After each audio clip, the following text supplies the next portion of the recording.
What's up, Holmes? Beware your host, Jonathan Holmes.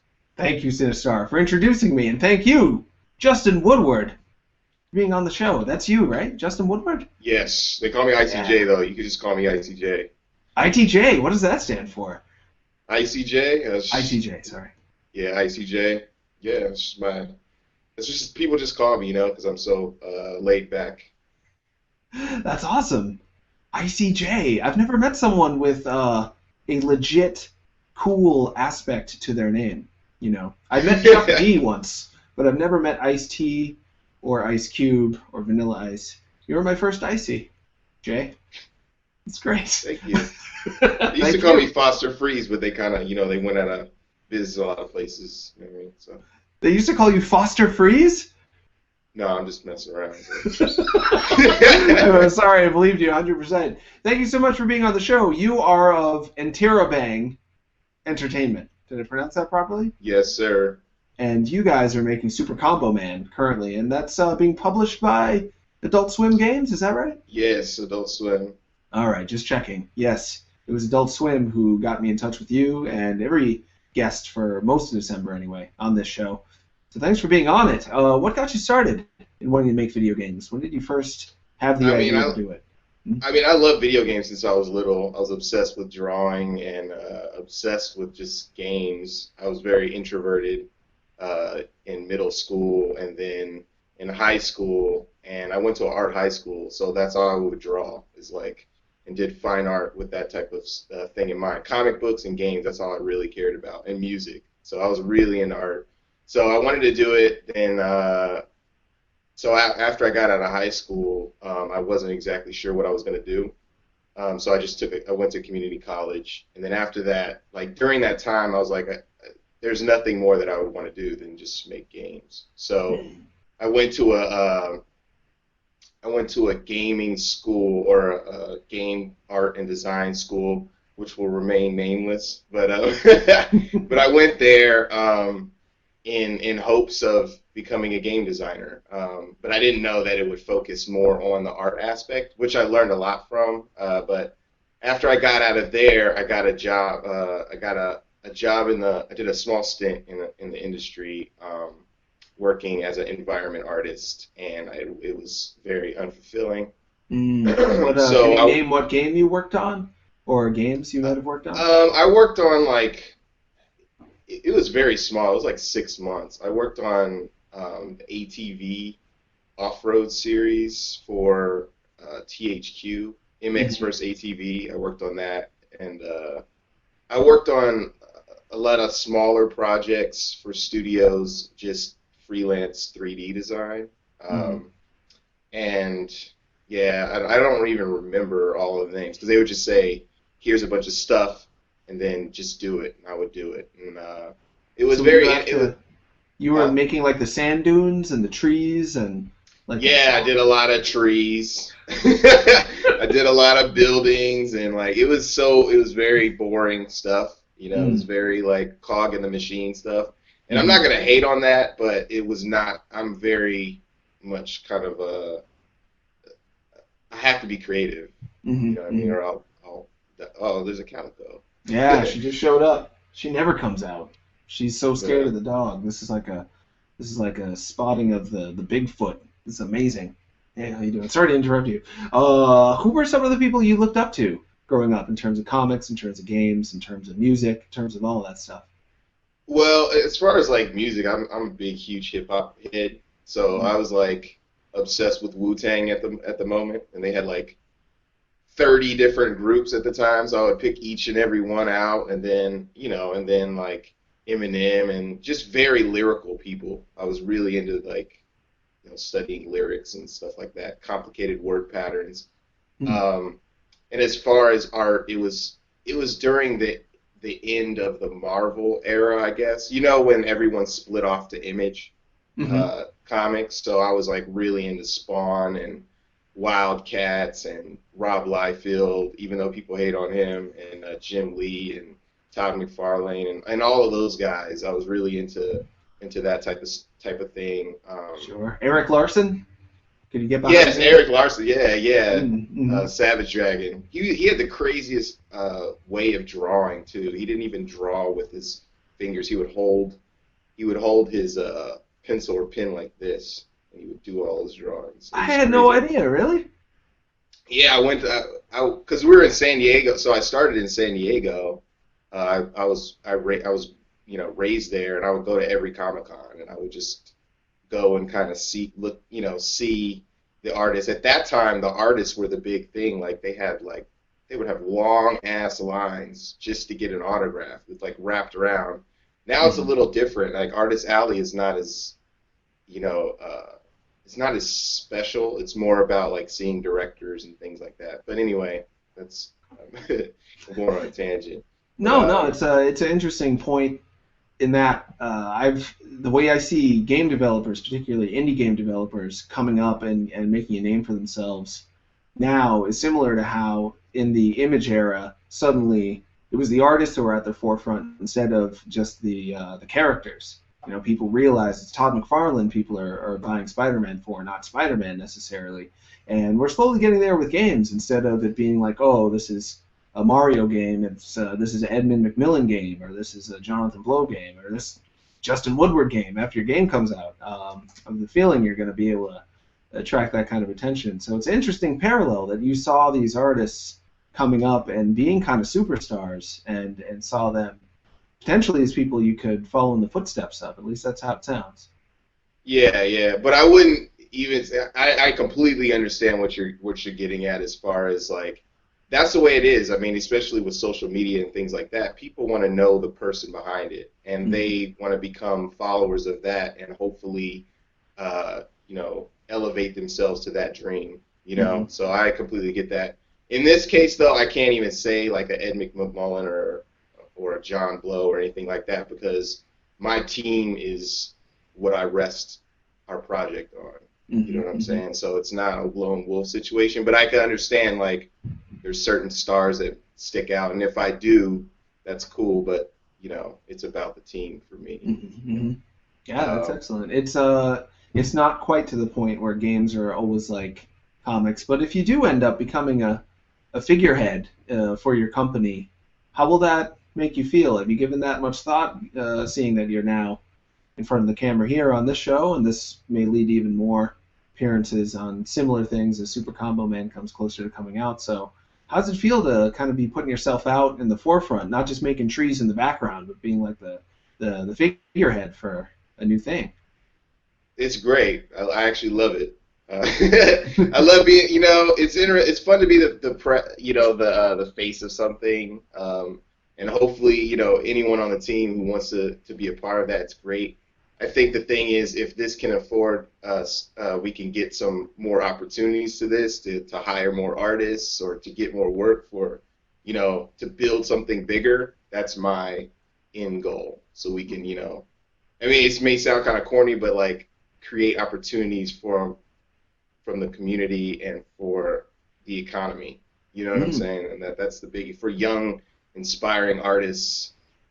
Music designers, programmers who actually want to create an impact with the team and not just be a cog. And that's how I felt before. So kind of like maybe the Google philosophy or the Facebook philosophy, where everyone has an integral part in the machine and can be proud of what they're accomplishing. So that's my goal. And did you form Interabang Entertainment? Is it more or less your company, or was it not quite as simple as that? How did that come into being? So we started by making. So it all evolved like this. So I was working at this company. Then it was a part-time thing, and they got rid of all of the I don't know. It's all the contractors, right? And then that's when I started doing freelance 3D stuff at home through another larger entity. And during that time, I'm a very entrepreneurial person. So like I would just, when I was in like grade school, I would buy, remember they used to have the C's candy? They still have it, and they would sell C's candy. I would like take the box of C's candy and then go to Smart and Final or Costco and fill it with more candy and charge the same price and go to class, and everybody was hungry, so I would like, sneak around the classroom and sell. That's random too, but yeah, I would do stuff like that. And then when I got in college, I would slang burnt CDs. Mm-hmm. And this was like when we had 2X CD recorders. so what I would do is I would go on news groups and stuff before torrents and stuff, and then I would download all of these hip hop CDs, and I would go to the football bench. There's a bench that all the football players were at, and they would like to get hyped before the game, so they would buy like 40 CDs. So it was really illegal. I don't do it anymore, but at the time, I would always do stuff like that, and it's and I like to be creative in that way. So when we were doing after I quit, or I got fired or whatever it was from that first position, mm-hmm. I was doing that other stuff, and a friend was doing Elance, which is an outsourcing thing on the internet or whatever, where you bid on projects, and I was like, let's start doing this as a team, and let's look bigger than we actually are, and let's do larger projects and kind of build ourselves. And it was a graphic design thing, so we did that, and it was interesting. We actually got to like the top 10% doing that. Wow. But it was doing like logos and corporate design and stuff like that, which it started to get very boring and tedious. So what I would do was, anytime I got someone who I thought was really interesting, who I was doing work for, instead of saying, okay, pay me market price for my services, I would give them a discount and say, you know what, I will hook you up with this branding, this video editing or whatever, but in return, will you share me some knowledge? Would you be my mentor? Show me how you started your business and stuff like that. So we were working on our business, and I was doing these things to kind of gain my knowledge of how to create a team and work with the team. And at the time, some of my friends were at Sony working on games. Shout out to Evan. He's probably watching this, but he's on the team. Yeah, where's he at? Is Sony Santa Monica or?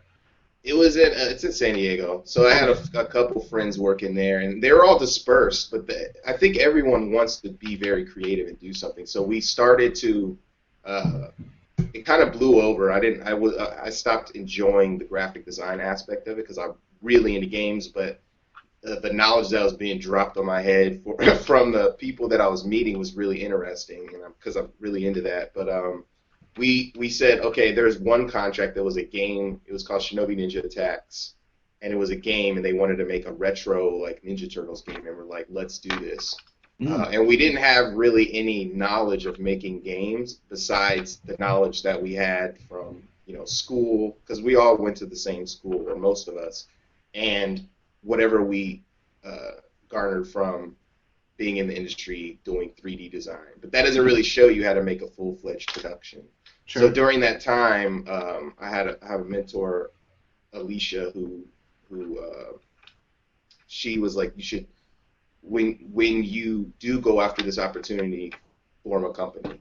So I was looking into the little things like that. So we formed a team, we formed a company, and we produced this game. And it wasn't smooth. There was not barely any money, but the opportunity was a lot larger than the money that came in, which I saw that, and it was good, and it really showed who was going to be on the team for the long run and who wasn't, because it's not easy to go through the process of, as you talk to other developers and things like that, or seeing them that indie game, the movie, or any kind of person starting some kind of effort. Not easy. People fall off all the time because they don't have the resilience to stick around with it. Sure. So we did the first game, and it was good. We did a good job, I think, on it.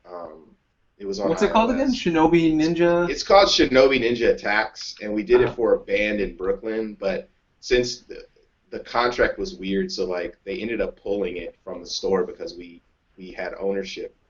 I didn't I didn't release ownership of the characters or the art. So since that happened, they didn't want to re-sign. So we own all of that, you know. So they pulled it. You could probably check out the website, but yeah, we did that, and then after that, we're like, what's next? We had a good team. We had really good contacts at the time. So a couple of things happened, and let me know if I'm talking too much. Oh no, not at all. I'm totally absorbed hearing the whole thing, picturing it. Okay. Picturing you taking on the business, the art, all of this responsibility at what age? How old were you when you were doing all that? I wasn't that young. I'm 32 now, so I was like 27, 26. Still pretty young. I don't know that many 27-year-old business owners with a team who are also taking those creative risks. You know, I know some people that start their own business, but it's like opening a gym or something. I know people that are 27 that are full-time game developers, but it's just them solo. They don't have the team dynamics to try to manage. They don't have the money to try to manage. They don't have that's a lot of weight to carry on your shoulders. At least that's the way it sounds. Yeah, it was interesting. And we could get to that. Sure. But yeah, so we did the first game, and we did a good job on the game. We put our heart into it. We all wore different hats. Some of us, did the testing because they were professional. Like Evan was a professional tester for years, so he was able to organize things like that. I did graphic design, so I was able to create the face of the company and the website and all that. And I coded the website, and then we had another programmer who worked with us on that, and then we had artists from our team do all of the animation trailers and all that stuff, which was cool because it was awesome to see us actually figuring out how we can do these things on our own. And as a team, it was even more interesting to come up with something that was really professional, Mm-hmm. So after that, we were like, what's next? So we were pushing out. The idea first was we were going to do games for entertainers. So we were pushing out stuff for CeeLo Green and Avenged Sevenfold and all these big bands and stuff like that. And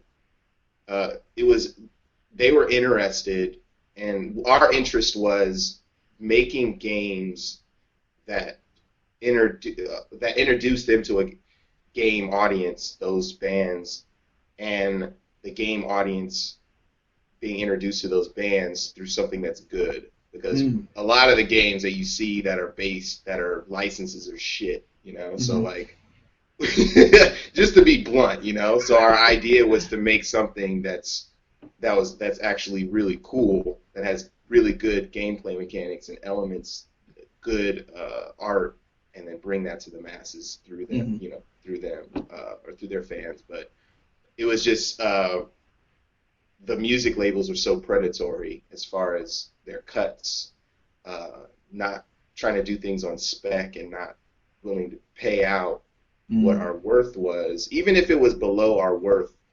The cat is so hilarious. Oh. It just wasn't. It just didn't feel right. So it didn't feel right. So we were just like, let's do this on our own. So we had a bunch of different ideas, and we did concepts for these ideas. And one that stood out was Super Combo Man. So during this time, one of my mentors convinced me, and I'm gonna tell the truth. If people are listening to this, this is how we started out, because this is kind of a pain too. But if art colleges are super expensive, and they're not really worth the payout. I think the payoff for them has been the friends and relationships that I've built, but not necessarily the knowledge that I've gained from them. And going through that, I'm like, if I were, I'm not going to say that it wasn't a good experience, because it was, but I don't know if I would do it again or just recommend that. It's worth the grind and grit to just do it yourself. But I made the same mistake twice. So, but I did it for a reason. So I went back to college to get my master's in game production. Oh, wow.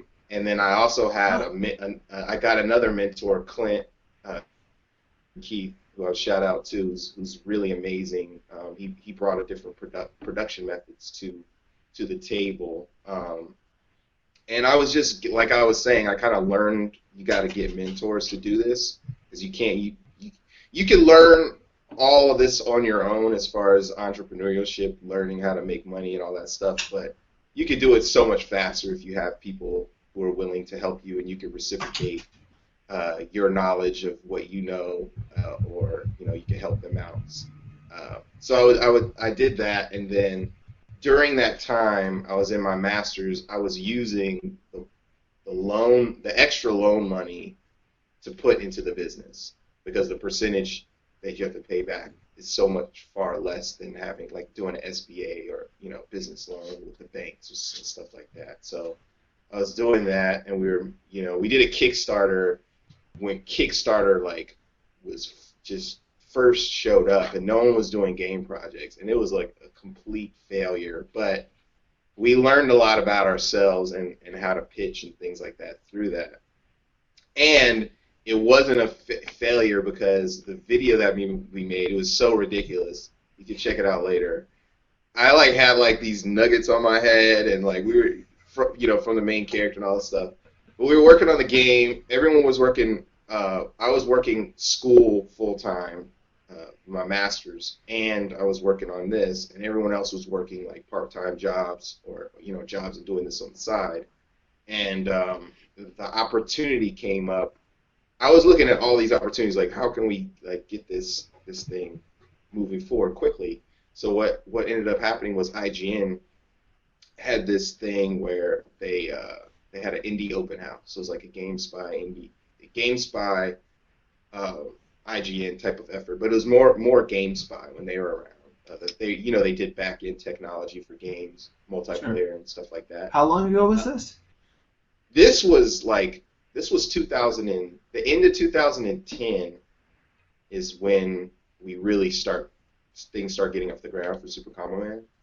That's when we were still working part-time and all that stuff. And then November of 2010, they had this program, and what we did was we just sent them the Kickstarter video, a synopsis of the game, and this, because we were used to doing these pitches, so we had this pitch sheet, and we sent that, and then they interviewed us. And what was really cool was, at the same time, my mentor Clint had a leadership conference. So I would go with him to help him out, and I did his some of his marketing. So that's how we reciprocated. And I was like, I'll do your website and help your brand, and if you help me, I'll learn production. So he sent me out there to San Francisco, or should I say out here now, to San Francisco, and it was crazy, because I met all of these people from LucasArts, because he had he was teaching people production methods from LucasArts, EA, Zynga, all of these people, and I was there as his assistant, helping them too. And this is Clint. Who did you mention Clint's last name? And maybe I missed it. His name's Clinton Keith. Yeah, Clinton Keith. All right. What games has he worked on? Do you know? He worked on a lot of old school games. He worked at Rockstar before it was Rockstar in San Diego. It was usually Angel Studios. So they did Midtown Madness, Smuggler's Run, and then a few other games. And they worked with Nintendo. And then he was the lead technical officer at High Moon Studios, who did Dark Watch and the Bourne Identity game, and they do Transformers now. They did the Deadpool game and all that. Oh, sure. Yeah, he was the lead technical officer there, and then he went out to teach production methods to a bunch of, to huge studios. Now he's all over the place, all over the world, going to Apple and stuff like that. Wow. At the time, he was getting his business just taking off. He was doing these seminars, and I would help him with the seminars. But it was really awesome because I can't remember the name, the guy who did Oddworld. Oh yeah, I should know him too. He's a good So guy. Oh, I'm yeah, working on him. They're doing the new I'm one, really the fresh and tasty version or something. They're working on. yeah. So Yeah. he was at the conference, and I was like, "Hey, can I talk to you for 10 minutes?" And he was like, "Yeah." And I went and had lunch with him. So I would just take every opportunity to learn as much as I could. Anyway, at that time, IGN got our stuff, and they were like, "You guys, you guys are in the running, so let's have a phone interview." And I was like, "Well, I'm in town. Let's have a face-to-face interview." So I just took the train, and I met the dude who was running it, and I was like, "Yeah, we're really down, really interested." And So this was called Indie Open House, is that right? it was the Indie Open House, yeah. And it was IGN and GameSpy somehow like incubating or funding or It was backing a, indie it was a, developers? yeah, it was really cool. It was really interesting. It was actually it was an incubation program. It was through because IGN acquired GameSpy, Hmm. but it was really GameSpy running it. So we were in their offices, and it was kind of split. Hmm. And What do the you say? goal was that they would they would publish, or they would fund you, or they would mentor you, or all of the above. It was just office space, really. It was like, Ah. we'll give you office space. That was it. And so, like, that was the interesting part because so I did a face-to-face interview, and then we did a team interview. At the time, we had 4 people working on the team. Or actually 5, but 4 were the main people, including myself. Hmm. And they were like, they hit me back up the next day, and like, you're accepted. But the catch was, we need to know within 2 weeks whether you're going to do it or not, and you're not getting it. There's no money, at all. No money for transportation getting there. All you're going to get is office space. That's it. Right? And what were they getting out of it? Would they get to stake claim on Super Combo Man on some level, or just have the PR of saying like, "Hey, we helped these guys out, and if this game turns out good, it's partially thanks to us, but we're not getting any money for it"? What was their take in the whole thing? They didn't want it was very secretive at first, and they didn't really want anything. It was very Huh. altruistic, you know. But in the end, we found out that GameSpy was trying to pivot their business, meaning Huh. like they were trying to change how their business was running because the AAA developers they were doing a lot of the technical back end themselves, so they were trying to figure out how are they going to change their business model to reach, to sustain their business. And Mhm. one of their ideas was to service indie developers. So the idea was they were going to observe how we do things and then allow us to use their new tech for free and get all of the fix all of the bugs or get their bugs fixed and kind of see how we implement their tech.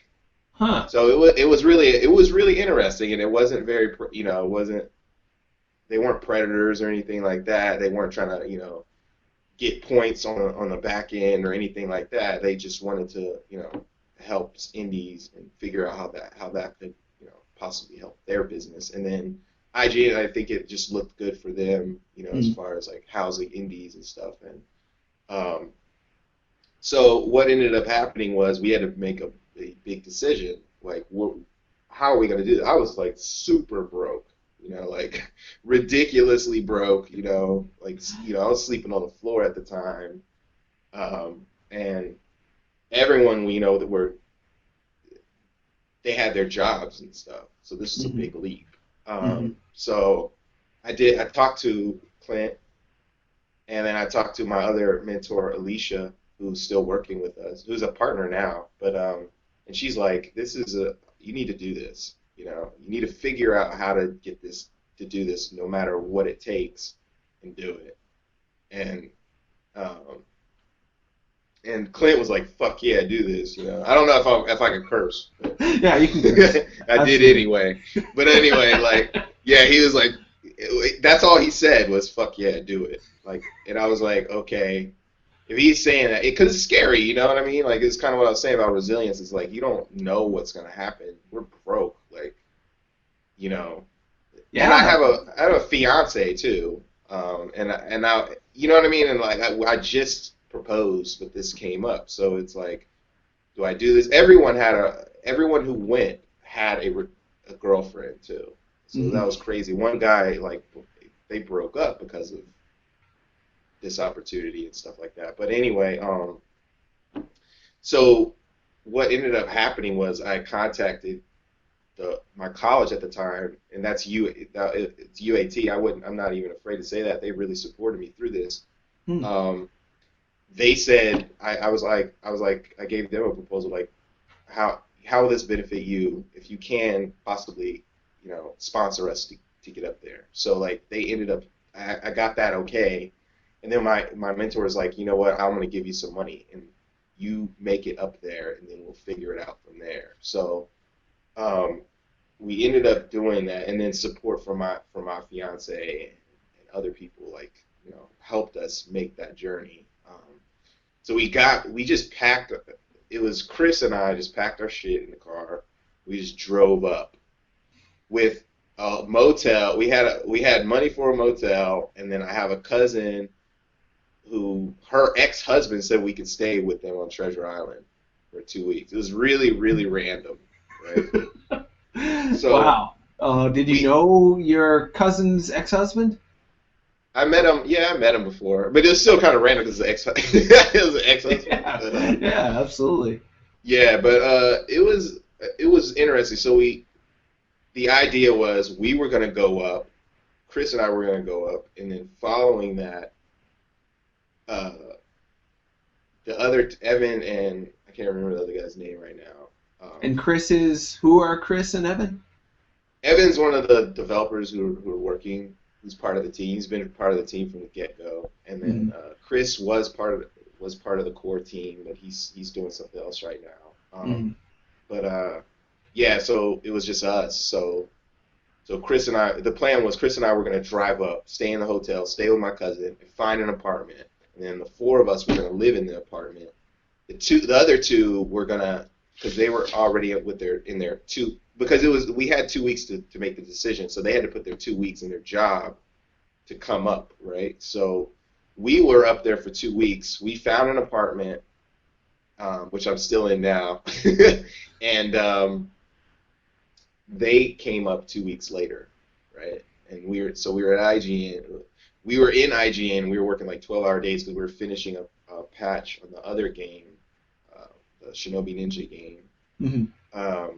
And then the other two came up here, and it was super interesting, you know, nerve-wracking experience trying to, you know, not knowing the city, taking buses to Treasure Island. I don't know if you've been to Treasure Island before. No. Treasure Island was kind of ghetto. Like, it used to be like a naval base. It's in between the East Bay, so Berkeley, Oakland. There's a bridge, the Bay Bridge, and then in between that is Treasure Island, and it used to be a Navy base, so it branches off, and then after that is San Francisco. So if you go to the middle, there's this island, right? But it was a Navy base, but they turned it into Section 8 housing, low-income housing, right? So it was kind of ghetto. And I'm not trying to be like racist against my own people, but I'm just, it was run down, you know, and like it was in a transitional periods. It was weird. It was like Silent Hill. So we like stayed there. It was because it was in between, right? And you know, San Francisco's really like foggy, right? Super foggy, and there's like rabbits, you know, running around and like little animals, and it was completely dark with like some dude smoking pot on the corner, and you're like, what the hell? And then so we would take the bus to IGN when we were staying with my cousin. We took the bus to IGN, and you know, we didn't know exactly what we were doing or what times to go, so we would go in and like I had my wallet out and I was giving the bus driver cash. He's like, you shouldn't have your wallet out right here, son. I'm like, what? We didn't know what to expect. It was super interesting experience. We were walking around in like the wrong areas and stuff. I had like some woman like crackhead like toss her salad at me at one point, and like just crazy experiences. But it was so fun because it was weird, you know what I mean? But then we got together, and then we finally Evan brought his car. I drove my car. He got his up here later. So what ended up happening was IGN was at right near AT&T, and we were like right here. So it was just across the bridge. So we were like, we have 6 months to develop this game, and this was in 2011. Wow. But so we were like, we had 6 months in this office. Let's make the best of it. So it was 4 of us living together. It was a 2-bedroom, it's a nice place. It's like, but it's 4 guys. So it was like two guys in each bedroom, and we just grinded it out. We worked like 12, 13-hour days, and we just stay in the office, and we got so much accomplished. And it was, even though we were like so confident, we didn't know exactly. And we did the other project. We didn't know exactly what was going to come of it, or we ran into hurdles, and we didn't have the most experienced programmer. You know what I mean? Sure. And this was, so I'm clear on what game it is. This is still Shinobi Ninja Attack? No, this is Super Combo Man. This is Super Combo Man, right? Yeah. So we came up we got into the indie open house thing with Super Combo Man, and Super Combo Man was not started. So all we had was concepts, the story, that's it. Some decent art to get it started. We had some background stuff, and we had the premise, right? So when we got into the building, that's what it was. It was like, we're making this game in 6 months. So we just grinded on Super Combo Man, and what ended up happening was, it was overscoped, of course, and the vision I had for it was very grand. I wanted something very, plush. I don't know if that's the right word, but really, I wanted something very polished, Sure. And at the time, so we were really grinding, and then it became hard living with 4 guys, and then we would work 12 hours and then go back in the same car and then live together, and then go back 9 in the morning, work another 12 hours, and then go back and live with each other. So it was a very tough experience, and it kind of, it caused conflicts, and it ultimately caused us to disband for a little bit, but what ended up happening was like you were asking me how I felt about the interview and stuff. People were asking me, before I started this interview, are you nervous and stuff? And I say no, and it's because of the nerve-wracking experiences of learning how to interview in public settings and things like that, because I wasn't used to it. I used to freeze up and stuff like that and forget my words and train of thought.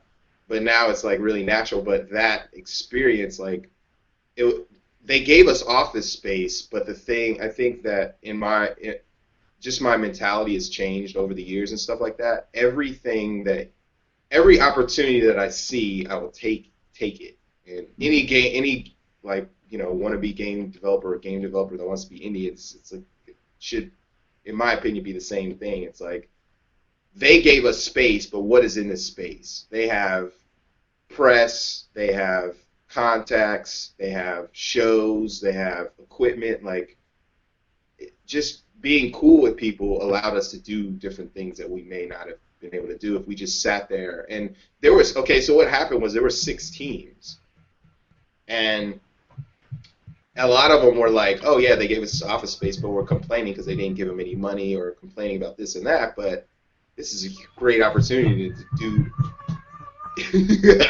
That's hilarious. They're doing it. Sorry. A cat suddenly just started making out on my floor while I was listening. What were some of the other 6 teams? I don't know if you're not good with naming them, that's okay. But I can't help but be curious if it's anyone else who might have made it in the long run. No, they didn't make it. So that's what I'm saying. No, the team that did. And if I'm wrong, someone could come and like slap me in the face or something later. But if I forget anyone, but Alex Austin, who worked on Gish, and he also worked on Super Meat Boy, but was never really named in a weird way. But I'm not even going to go. That's none of my business. But he's an amazing developer, and he made Bridge Builder and stuff like that. He is still, on point and doing stuff, and he became a really close friend through that experience. But what's his? Doesn't he have a code name on the internet? It's Cryptic C. Yeah, I thought so. Yeah, we've talked a few times. He did a game called Hockey ? Hockey, that game's the shit. Yeah. Yeah. He's an office mate now. Oh, cool. Yeah, he helped me through thick and thin. He is an amazing person. But he's the only one from that group that's still everyone else. They were just misguided. Some of the teams were like, "This is going to be easy. We're going to do this." You know what I mean? And it was interesting. Alex and our team were the only ones that were staying 12-hour days, really late working to make stuff happen. And yeah, so what ended up happening was we reached our 6 months. It was a really hard time, and at the time I had what is it called? I'm gonna say I'm just gonna be unfiltered right now. So please, I'm just gonna share everything. So at the time, we were pitching to different companies. We pitched to just through the contacts there and the contacts I made. So one good contact. So I could tell. Adam Boyes from Sony. I think so. Yeah. The VP of indie developer relations. So at the time, he was starting his own company. And we went to GDC, so that was a really cool thing that GameSpy and IGN did, was they gave us a booth at GDC. And I believe Evan contacted Adam. Or he saw our game. It looks very Capcom-esque. He has contacts there, and he has contacts everywhere else. And at that time, he was pulling people under his wing. And we did a presentation, a final presentation in the open house, and it caught his attention, which is another interesting story. But so we were pitching to Capcom and Sega and Ubisoft and things like that. At that time, they didn't really know what was going on with the industry, so they didn't know how to call it. This was 2011 still? This was either the end of 2011 or 2000. Yeah, this was the end of 2011 because that was the end of that. We ended up staying. It was 8 months, and none of them came through. And I think a lot of us had hopes. I mean, it's kind of the metaphor that I like to. It's kind of like a frog and lily pads, and this is another corny thing, but but it's you jump when you're an entrepreneur or whatever you're doing, and you have to create the hope yourself. It's you're a one lily pad and there's another lily pad, so you have to jump from one hope to the next, or one opportunity to the next. And sometimes the opportunity or the lily pad is way out here. You don't know how you're going to get there. You may fall in the water, but not everyone can perceive that lily pad. Even though does that mean make sense? No, it totally makes. And I'm gonna extrapolate on your metaphor because I like it. Sometimes when you kick off your lily pad's gonna sink behind you, so there's no swimming back to it. Exactly. And for you going to Silent Hill, I can only imagine how you felt backing up your car, putting your entire life behind you, all your stability behind you, and entering a foggy island. That's the perfect.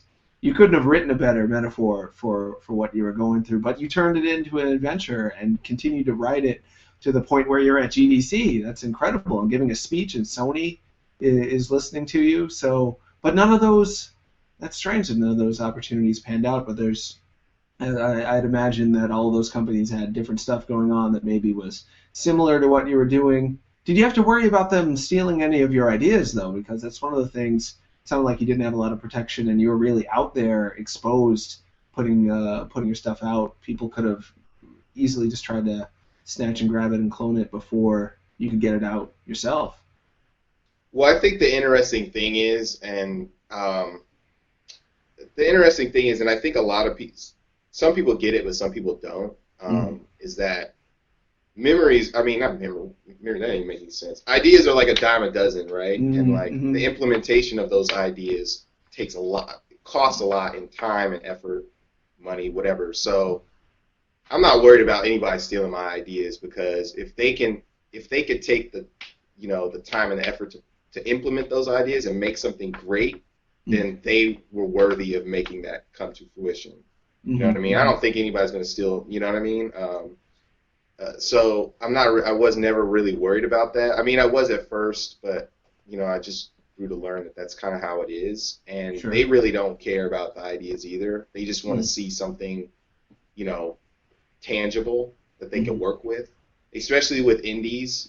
Most, publishers and things want to see something at the end and not fund it from the beginning. You know what I'm saying? They want to see that you have gained some kind of community acceptance or had a viable Kickstarter or something like that before. You know what I mean?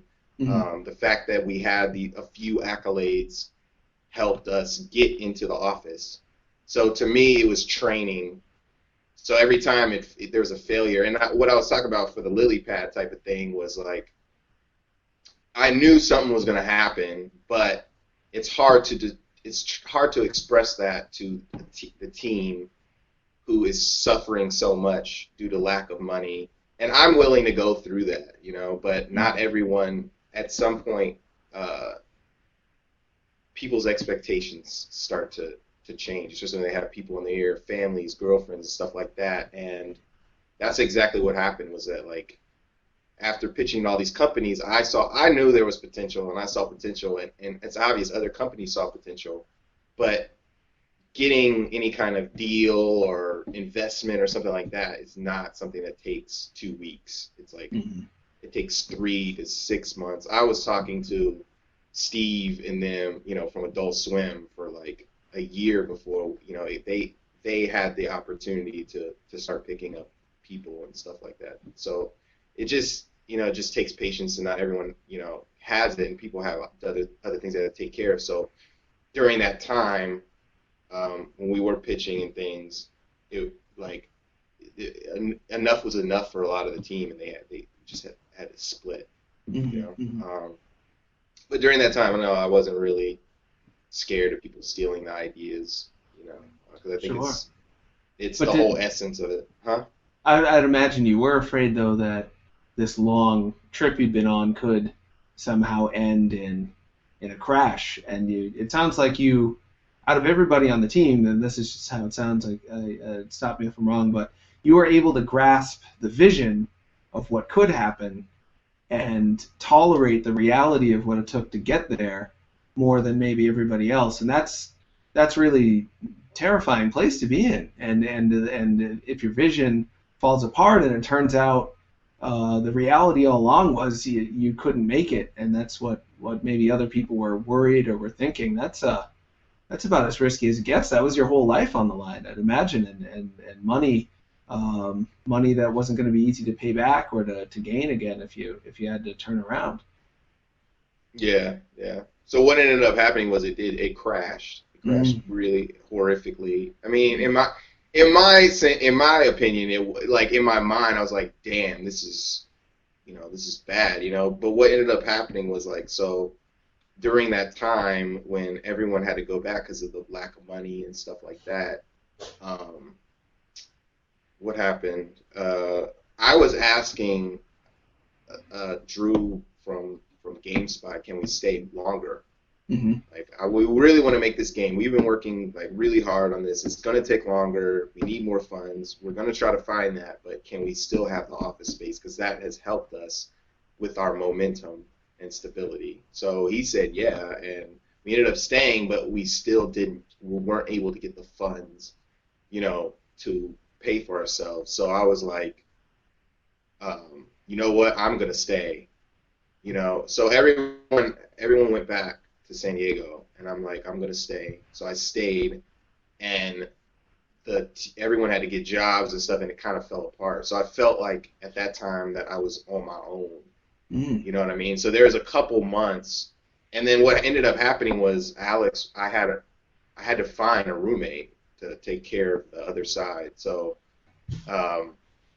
Alex Austin from Cryptic Sea, he was like, we became really close friends. So he was like, I'll pay for half the apartment. And they let him stay because he was so excellent at tech and programming. They're like, we could use your help anytime. So why don't you stay? And I said, well, I will help mentor the other indies when they come in from any production methods they need when you start the program. So like, yeah, you can come in. So they I stayed, and it was really hard. And I think that I wouldn't have got through that if it wasn't for Alex or or my fiance, a few people that I can name that really stuck with me during the tough time of like everything feeling like it felt. I mean, I still had hope and a vision, but at that time the programmer fell off, and I was having some issues with the vision because like exactly what you were saying is like I could see I could see that we can make it, but being not as experienced as someone who's been through this cycle many times as a leader, it's hard to put that into words, or it's hard to,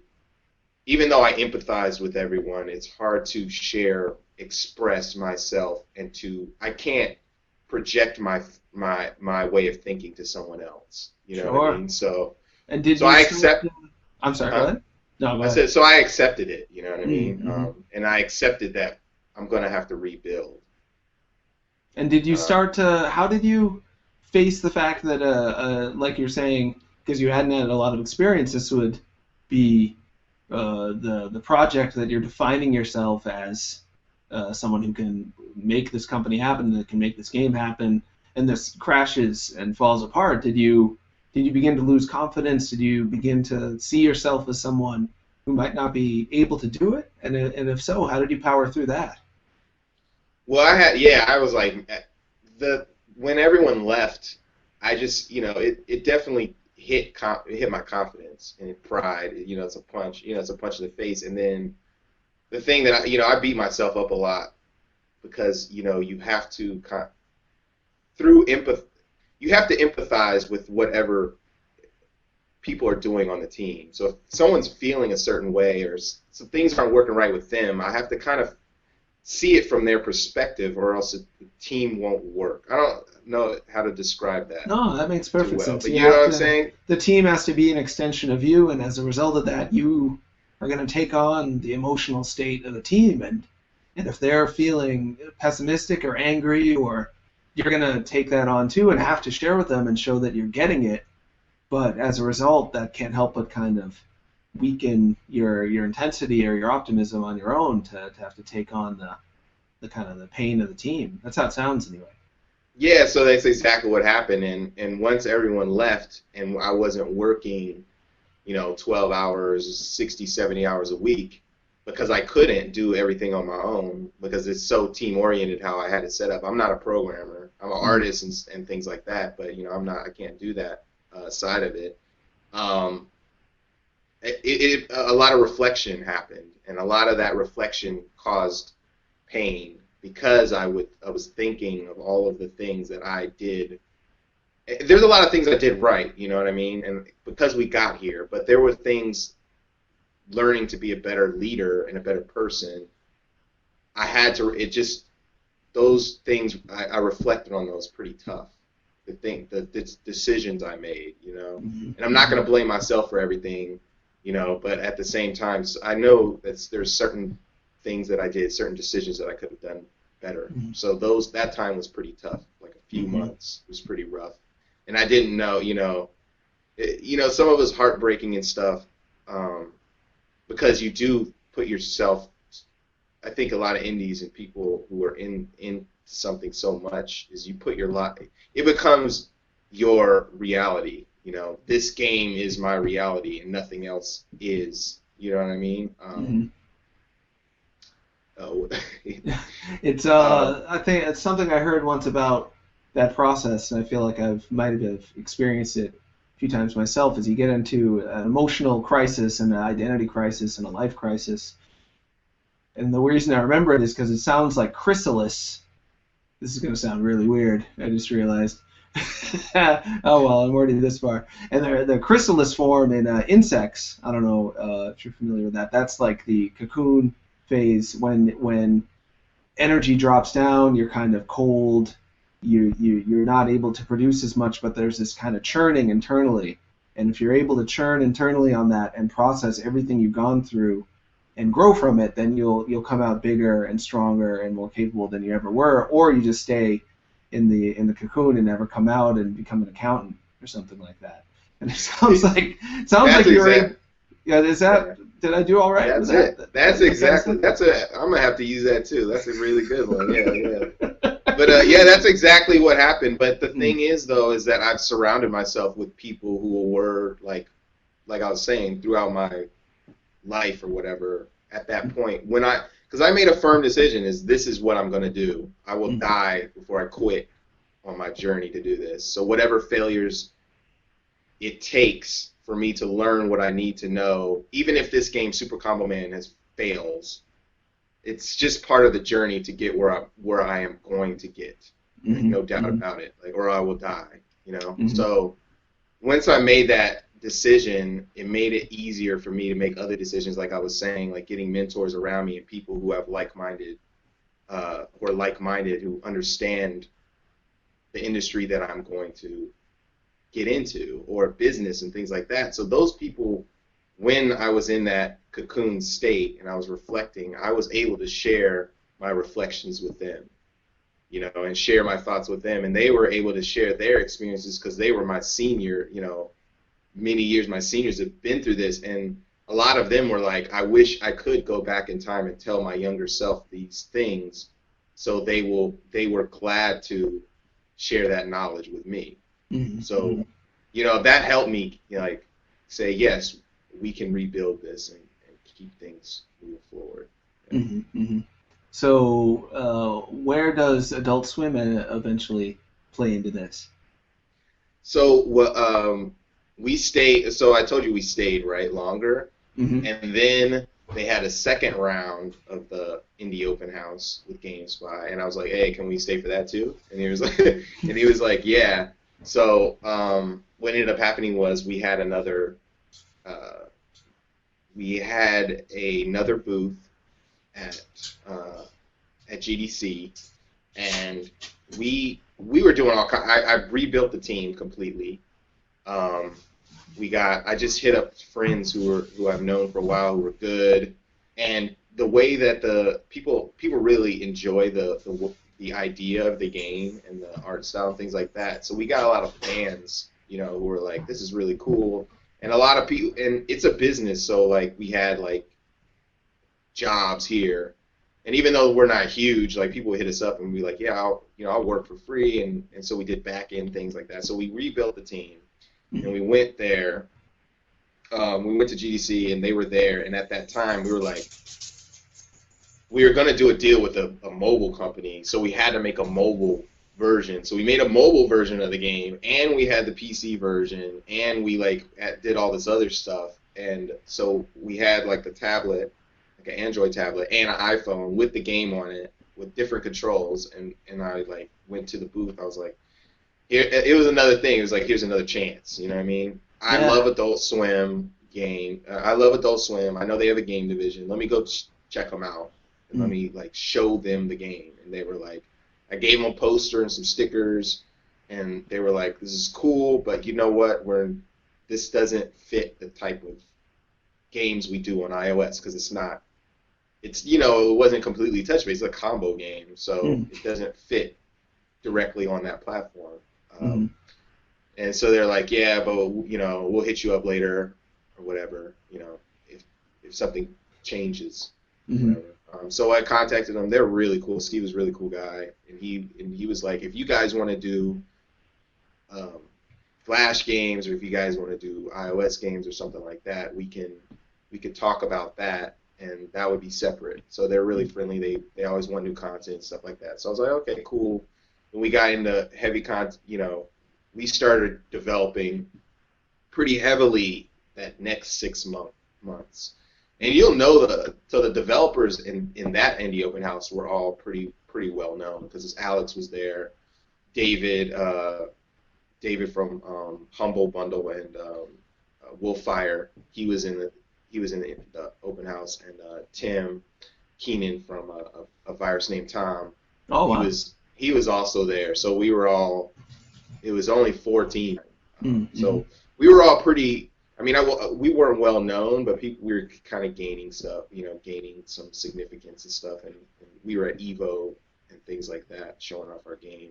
Was that just this past year? We showed this year and the year before. Right. So the year before we did it then too. But yeah, so when we did that, and then what was interesting, but they did this like reality show on there, and it was I thought it was pretty bad. But who did IGN did a reality show, and we were the pilot for it in the first indie what is it called?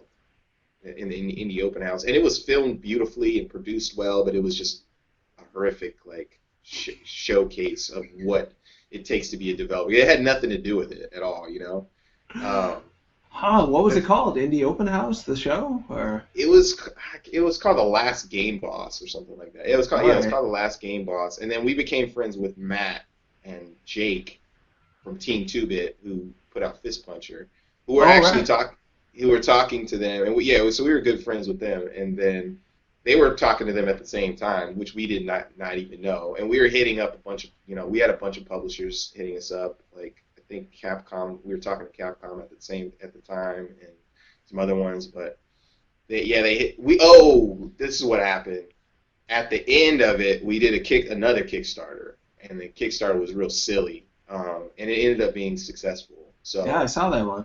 Not hugely successful, but we didn't really go over, but it was successful in the sense we reached our goal, and they, I hit them up. I was like, I was hitting up everybody. I was like, because I spent a long time on that video. I was like, here's the video. Check the video. I'll check the video. I was, we got this, and we've been, this is our, this is what we've been doing, and I was sent them builds, and artwork was crazy because we had part of the Kickstarter was to have an art book, and we had friends from the industry just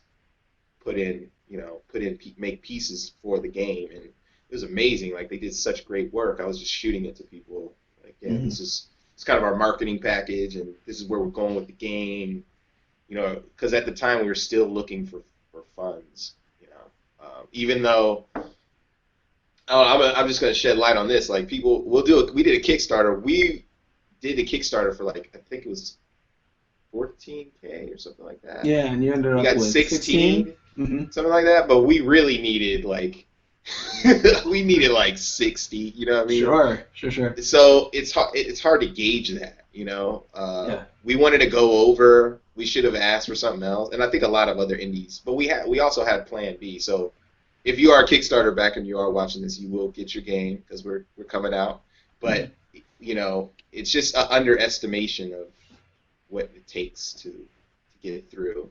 You know what I mean? And it costs a lot of money to make a game with a team unless you're on your own. Yeah, I'd imagine 16,000 probably. That would get 4 or 5 people through a couple months, maybe. Yeah. Yeah.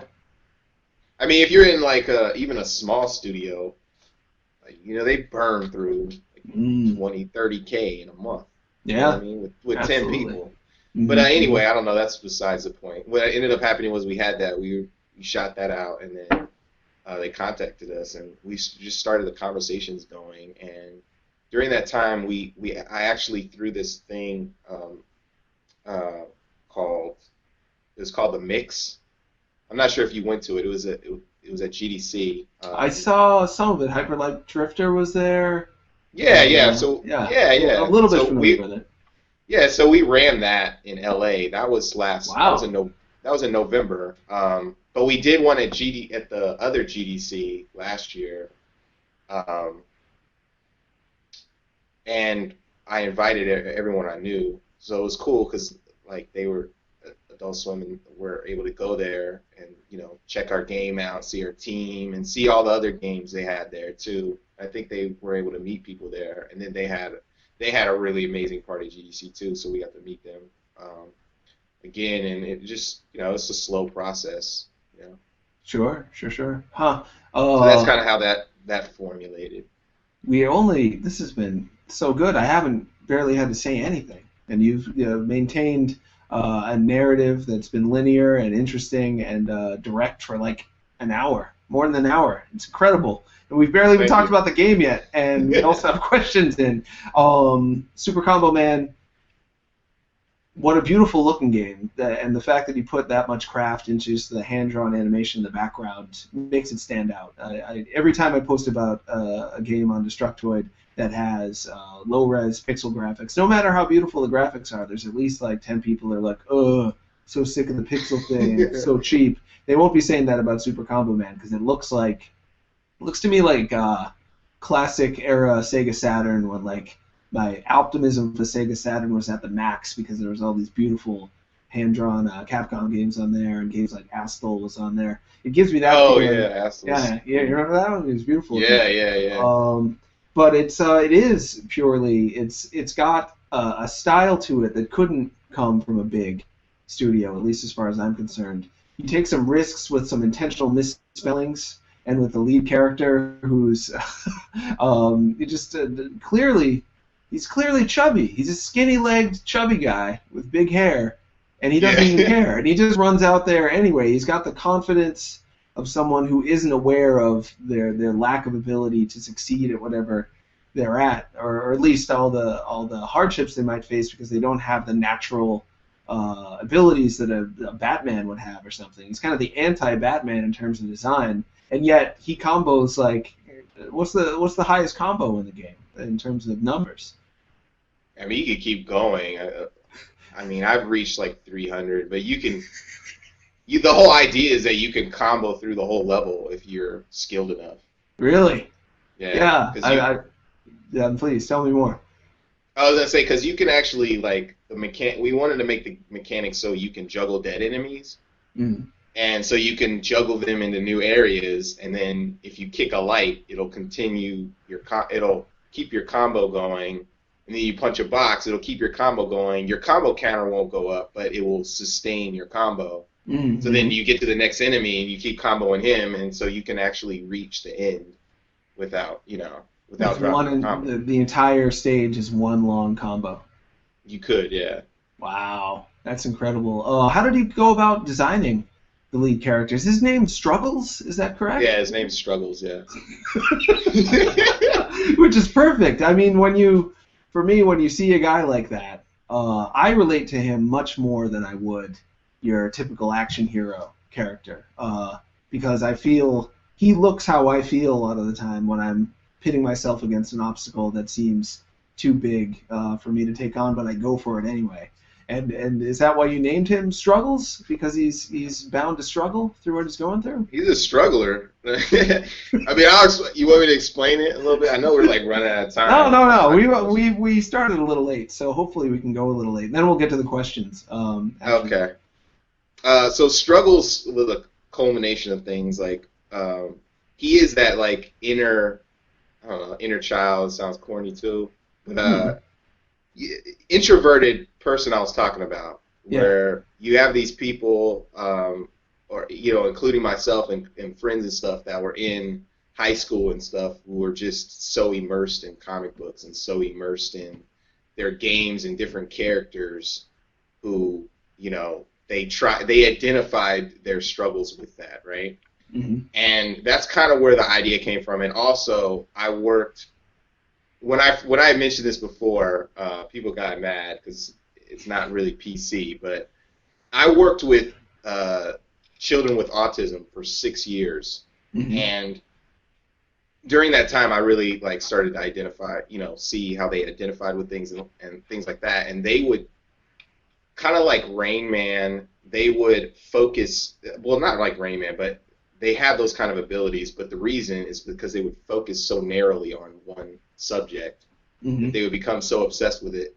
That is one of the only things that mattered. You know what I mean? Sure. So it became part of their personality. So like one kid would know if you said you were born this date, he would tell you, oh, you were born on Thursday, or Right. oh, 3 weeks ago we something happened near this house. What house was it? He would know exactly what it was. Or someone, one of the kids would be like, they would have like a VHS tape or something, and they would know when this person laughed at 3:36 or something within the movie or whatever. But anyway, that's the idea behind his personality. He's like super happy-go-lucky. Nothing bothers him. He's extremely optimistic, and all he cares about is this character, Super Combo Man. Mm-hmm. So Super Combo Man is his comic book character, and that was what he focused on. And what would Super Combo Man do? Super Combo Man would, combo his way through any situation. So that's what this character struggles would do. Huh. Sure. So he's idolizing Super Combo Man, but in doing so, if the player gains the level of skill they need to, they can pull off a combo through the entire level and be, I assume, as skilled as Super Combo Man might be. Is Super Combo Man an actual character in the game, or is he only a fictional character in the world of the game? You'll see. I knew it. It's kind of a like a thing where he idolizes him, but he's really in the world. Yeah, and I'd imagine he may be when Struggles meets him, he may not be the way he always imagined him to be. That's how it's been for me anyway when I've met a lot of the people that gave me focus and gave me the ability to think, well, if I just master one aspect of life, I can get through life, and gave me the optimism to do that. When I've met the people that I've idolized that helped me get there, it's not always good to meet your heroes, I've found in real life, because they're people too, unfortunately. I guess we'll get to some of the questions, and if we have more time after the questions, I'd be happy to talk more about whatever you'd like to talk about. Still plenty of ground cover, but just in case, I want to make sure we get to these. Arzanity asks, if you were hiring programmers currently, what would you be looking for? Would a background in Unity be enough, or would you want something else? And that actually does speak to a question I wanted to interject before, but didn't quite want to punch in there as to what Superman Combo Man is programmed in, and if that was part of the struggle back in 2010, because coding languages were not as friendly as they are now, and if the progression of coding languages since then has been helpful to you, or whether you're still in the language you were back then. So we can kind of roll both of our questions into one there, hopefully. I think with our team, we don't want someone who's narrowly fixated on a particular engine or a particular programming language. Someone who can be versatile and has the foundation to learn anything, right? To learn any language, as long as they understand how things are programmed and they understand, I think, loving games and having passion for games and understanding mechanics and knowing what works in games, or at least, like I was saying, the foundation of that. I think that's more important than just this skill. Sure. Because if you have that, if you have the understanding and the philosophy behind it, then you can require these hard skills. Mm-hmm. You can always acquire the skill, but if you're not in it for the right reasons and willing to have the resilience, like you mentioned before, to get through whatever comes at you, then it's not going to be worth it. What is the game coded in? It's in C#. We're working in Unity. So yeah, obviously someone has to have the skills, to work on the game. But I'm saying, if I were to choose between someone who is less skilled but is more passionate and is willing to go the distance to learn and actually add to the gameplay and passionate about a project, then I would pick that over someone who's like, got 32 years of experience in C# but doesn't really even care about doing it. They just in it for the paycheck. You know what I mean? Or something like that. So absolutely, that makes a lot of sense. Next is Kev X. He's asking, having made a few games myself, I understand how difficult it is to work on the creation part for a free release. Can you tell me some of the sort of challenges I would face trying to actually sell my game? Do you think it's worth to get a business lawyer? Is it worth it to get a business lawyer? Oh, what did he say? A free myself? Sorry about that. I read a little quick. He has made some games, but they've been for free, and he wanted to know what the challenges were to actually get into the commercial side of it, and would he need a business lawyer in terms of making sure whatever happens when you start accepting and money for selling your game, whether you would need a lawyer to defend yourself from whatever might happen from that. For someone stealing your game? Yeah, or I suppose, people say they could demand a refund or say the game was a ripoff, or there's all sorts of things that you might run into once you start selling something as opposed to just putting something on the internet and say, this is yours, you can have it, no exchange there. I see. I would say try to surround, like I was saying before, surround yourself with some people that may have that knowledge already. Start, reading up on it, and if you do not want to deal with those aspects of a business, then find someone who is willing to do that. Like find a publisher or someone who's interested in helping you with that, because some people just want to create, and I wouldn't say jump into like learning everything about business if you are passionate about creating, because it'll take you in another tangent that may make this not fun for you. So I would say if this is your first release, like if I were to do this over again from the beginning, we would have made smaller releases, smaller games, start selling them, and see how that, and learn the skills that way. Because you're gonna fail like doing this if you're just starting and you don't have that knowledge. Sure. That's good enough. So take failures on smaller risks, smaller games. Smaller risks, and learn from reading Gamma Sutra, whatever you can, and then I would always say find someone who knows more than you. And if you can reciprocate, share something with them that will help them out, and get their knowledge in return, or if they're just willing to help you out, just learn from someone else. That's what I would say. It does sound like, in thinking about the story you told, it sounds like your social skills helped you survive this on more than one occasion, being able to access mentors, and those mentors wouldn't have wanted to work with you if you were, shooting them down or cold or mean-spirited. You must have had some kind of warmth and ability to connect with them and get them to feel what you were going through and generate empathy from them and from your team as well. For years, you were getting by, and also GameSpy. They wouldn't have let you stay in the office if they couldn't stand being around you. You somehow managed to leverage that stuff, which I think a lot of developers a lot of people are attracted to making games, like you said. The fact is it's a very introverted process, making them, playing them, comics as well. But if you remain introverted, it's very hard to get where you need to go, because there are so many people you won't be able to access who could help you and would want to help you if you'd reach out to them. I hope more people take that to the bank, because it could help them out. Yeah, so that I think like pairing yourself with someone who does have those skills if necessary. And last thing, like I think that's it. Don't be scared to ask. Like just ask. Like if you are, like, I can't tell you how many people who I did ask, hey, would you like share your knowledge? Like, no. Okay, I'll ask someone else. Sure. Yeah. It sounds like you're that entrepreneurial risk taking, because it took some risk to bring out those burned CDs and be like, hey, you want a CD? Like you had to take a leap right there and be willing to accept the rejection that would come from it. I almost got knocked out at one point. I burnt a CD for a gangster rapper, and someone, he was a blood or whatever, and someone who was sat where I used to sell CDs was friends with this guy.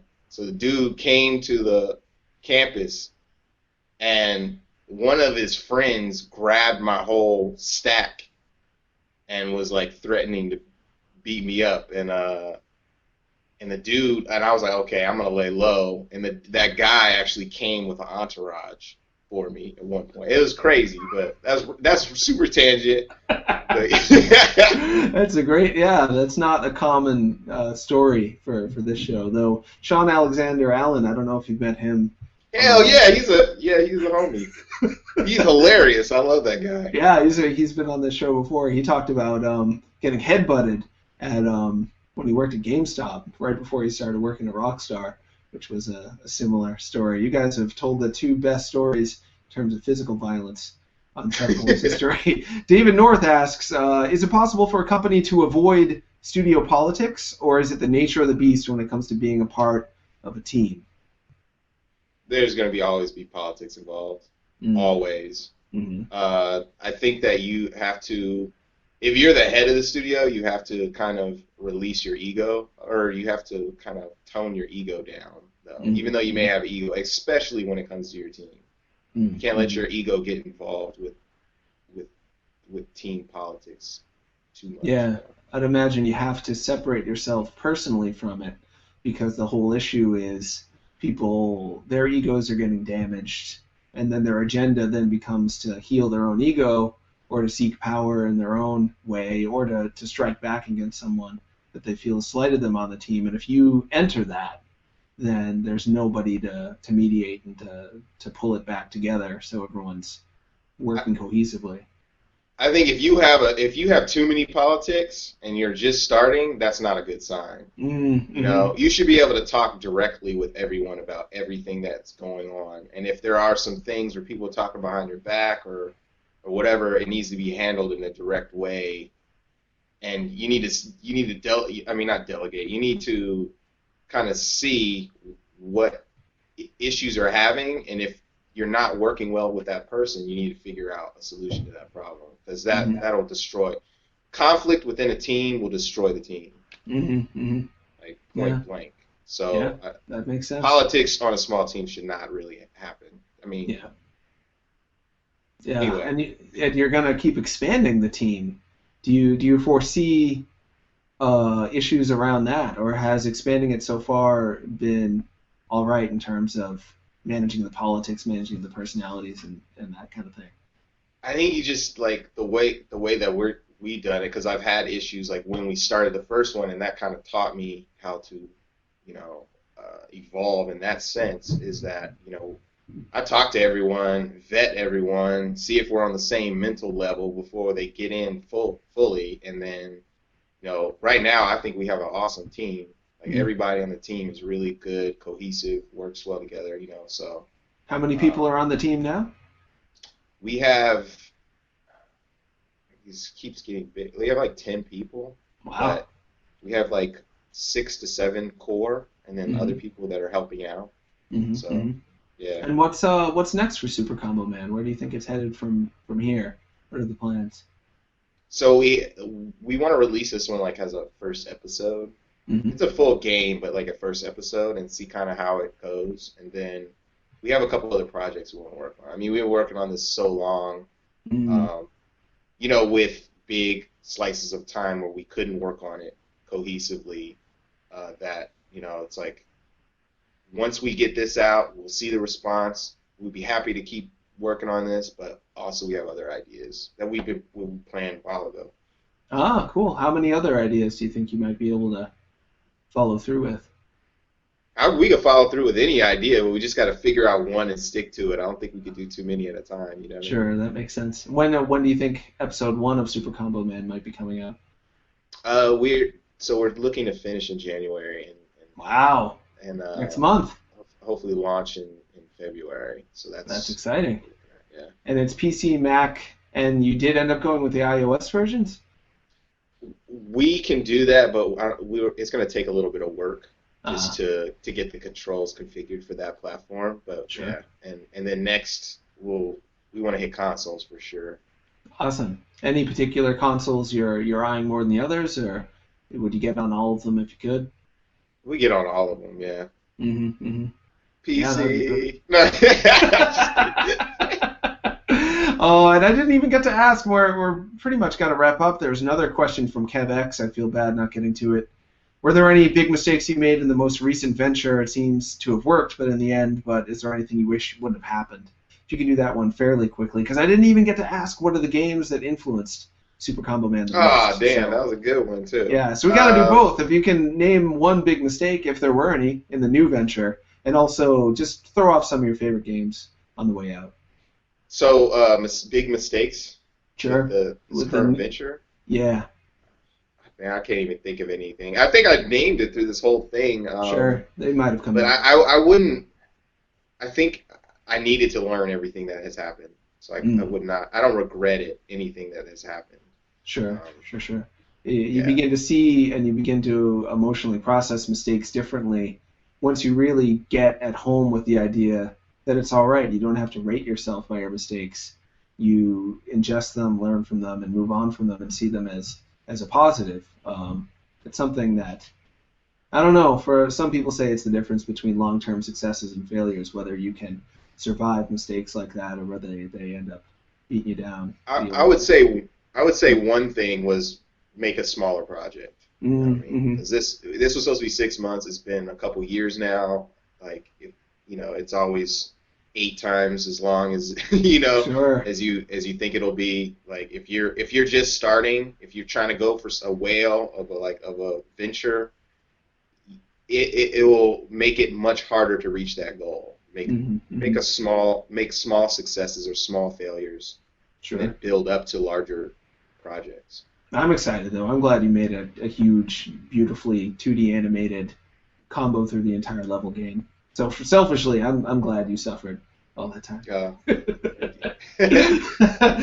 So what are, just on the way out, what are some of the games that influenced you in general, maybe influenced Super Combo Man in particular? Any favorites you want people to know about? I mean, it's kind of generic, but just like rival schools or Street Fighter, Street Fighter 4, Killer Instinct, Double Dragon, those type of games. Beautiful Joe, Guardian Heroes, yeah, Beautiful Joe, yeah, Guardian Heroes, Beautiful Joe. As far as like artwork, I would say possibly like the old, because we didn't even know about the new Rayman, like the old Rayman and like you were saying, Astral, like those type of games with hand drawn. There's a lot of work went into the hand drawn. Sure, a lot more work than people are usually willing to put in. It's you and Skullgirls are pretty much like the hardest working 2D animators on this side of the ocean, as far as I'm concerned. And thanks. And the work we love too. Shout out to Alex and Mike Z. For sure. And Muriel Cartwright, she was on this show. One of the most popular episodes. Yeah, she's amazing. I guess that's it. I'd like to go longer, but Sinistar will get all pissy if I keep talking. We'll get in trouble. Is there anything we missed, though, that you want to throw out at the last minute to make sure we grab it? Oh, and I love this. I wanted to talk more about the amount of style you've ingested. I mean, you've injected into Super Combo Man. I would really like to talk about that because, I mean, the personality of the characters and stuff like that is like that we definitely... You don't see that. You're bringing something. I'm not sure what it is, but you're bringing something to that game that just as soon as you see it, you're like, that's not a game that just came from, somebody who hasn't had a life. Like that, it speaks to someone who's socialized and has had experiences in life that bring so much personality to it. I really hope people check it out. I could check. Do I have 1 minute? Yeah, 1 minute. Do it. You can do it. 1 minute. All right. So Super Combo Man, or not Super Combo Man, Struggles. The way he looks was based on one of the guys working on management with us, Travis. We went to high school together, so we used to do remember El Nino? During El Nino, it was like crazy raining, and it was like pushing us back. There was a Taco Bell. We went into Taco Bell, and there was a dude there with a Hawaiian shirt, and he had a fanny pack on, and he had like these he had these shorts on, these long shorts and these Vans, and he had a mullet. And we were like looking at this dude, and we just started cracking up. We're like, this guy's ridiculous, right? Anyway, this guy he heard us because we would just make fun of people randomly. This dude turned around and he looked at us, and he literally jumped on the table at Taco Bell and he pointed at us, and he was like, "I'm gonna beat your ass!" And his mullet in slow mo jiggled, and then we bounced because we did not want to mess with this 40-year-old dude with a fanny pack. Who knew what he had in his fanny pack? So we bounced, but loosely, and that guy is the first person we called a struggler. And since then, anybody we see that's just like, what is this dude wearing? Why? You know what I mean? He's struggling, but for some reason, they have their style and they like it. You know what I mean? So I respect that, but Struggles is that type. He knows what he wants to wear, and that's what he's gonna wear. But instead of making it a mullet, he's got the 3-pronged mullet, nugget mullet. Yeah, that's Struggles. Yeah. I hope that was it. Yeah. Where can they can follow you on Twitter? It's Interabang int, right? Yeah, it's Interabang int. We have a website. We're supercomman.com and Interabang int. Right, and Adult Swim is going to be updating on you as well. So check out Adult Swim. And one more thing, we have a contest, a weekly contest called Free Key Fridays. Because we like to do things for the indie community, so we have this thing called Free Key Fridays. At Free Key Fridays, we give away 3 indie games every week. So, oh wow! Check that out. Is that through Interabang or is that? Yeah, it's through Interabang. So. Oh, cool. All right, so they can follow you to participate in that. Yeah. Awesome. As for me, I'm at Tronauts on Twitter. You can watch this show later on YouTube on the Detoid YouTube channel. You can listen to it on iTunes. Just Google iTunes on Holmes, and you'll find the page. It's hard to find things on the iTunes page, so Google's the way to go. Also, I'm hosting a new news show for Destructoid huge subscribers. That's hopefully another episode's going to come out today or tomorrow. So that's fun. Me and Caitlin Cook. You can check that out. I do Dismal Jesters podcast with Jim Sterling and Conrad Zimmerman every week. You can look that up. And I also did a cartoon called Teenage Pokemon. New episode is made a lot of people very, very annoyed and angry. So I don't know if I can fully recommend it. You might hate it, but you can check it out. You might like it. It's really gross. Cool. Weirdly enough, it's people who love really gross stuff that hate it the most. Like this, one of the most recent commenters was like, "That was dull and disgusting." Then I went and checked his playlist, and it was all like just people grabbing their nipples, like cartoons of just like people watching boobs bounce, and like really racist, mean-spirited cartoons with people getting their heads blown off. But he thought my cartoon was dull and disgusting, so take that for what you will. Didn't mean to talk about myself that much. Justin, thank you so much. Thank you. Are you in the Bay Area?